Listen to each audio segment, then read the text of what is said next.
Hey everybody, and welcome to a tutorial on The Legend of Zelda Ocarina of Time Randomizer for the Wii. This is the alternative way instead of the WOD. But anyway, in the beginning, what you're going to want to do is download MiiPen 64, which is there. Obviously I'm going to keep link in the description. You're going to want to do all of these stuff in the randomizer, obviously up to you.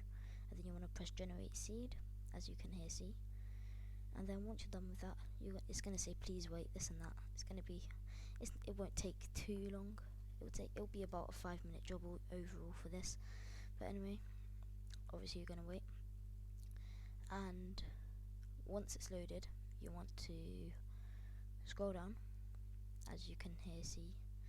And then instead of pressing WOD WII, we're going to be doing a Z64 file instead, so we don't need all the Wii common key. Even though that's easy in that, you still don't want it. But anyway, you're going to want to come and get your Ocarina of Time 1.0 ROM, and then insert it. Obviously it might be an N64 file, but anyway, once you've done that, press patch ROM and then wait for all of these files to do. But anyway, while you're waiting, I would recommend coming to your MiiPen 64, deleting this MC backup and the not64.dol because they're not really needed, and then you want to copy that to your to your SD card, and then wait for that obviously. And yeah, so once you're there, obviously check that your not64 has ROMs and saves. I would recommend deleting this MiiPen 64 here because it's irrelevant and we don't need it. And yeah, we're going to check saves just for the sake of it, and obviously it should be empty if you haven't used it. Then you want to go to apps, check the not64 file, and it should have the boot icon and all of that. But that now everything should be done usually for you, but obviously my internet is super bad.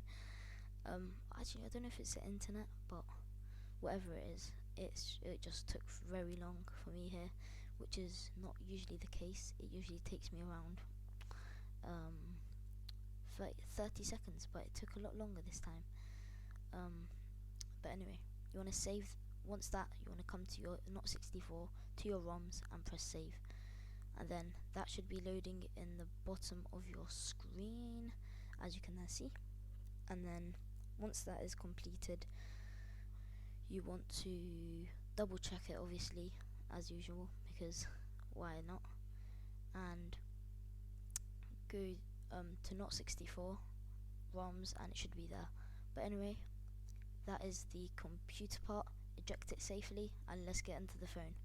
Okay guys, sorry about that. I did not mean to say to the phone, I obviously meant to the Wii. But anyway, hope you guys will understand, and I'll see you there now. And what you're going to want to do is obviously load up the homebrew channel, and yep, you want to load it up, and we want to go onto the not64 thingy, which is, it's going to have the M sign, which is actually MiiPen 64 because it is made by MiiPen, but I think they just called it not64 as a different version.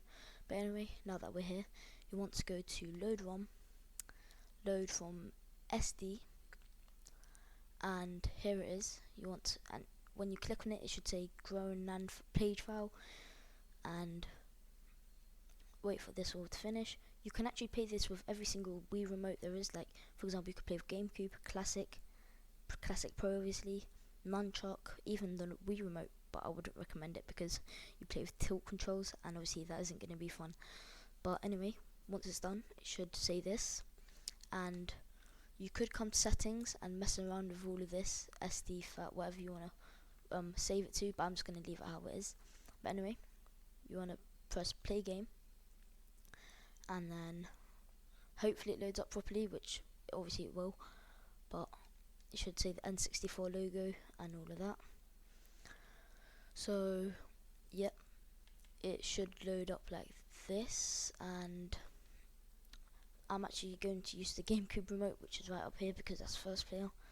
And yep, I'm going to press A, and here, so file 1, let's just call it CCCCC, because why the heck not. I'm going to load it up. I started with the spirit medallion, and look, I start with sticks, but this is something I wanted to note guys. When you press the pause button, the screen would go black, it would glitch out to another place, and yeah, that's the only problem I would say I've had with this. But with anything else, I've been playing it normally and it's fun and all of that.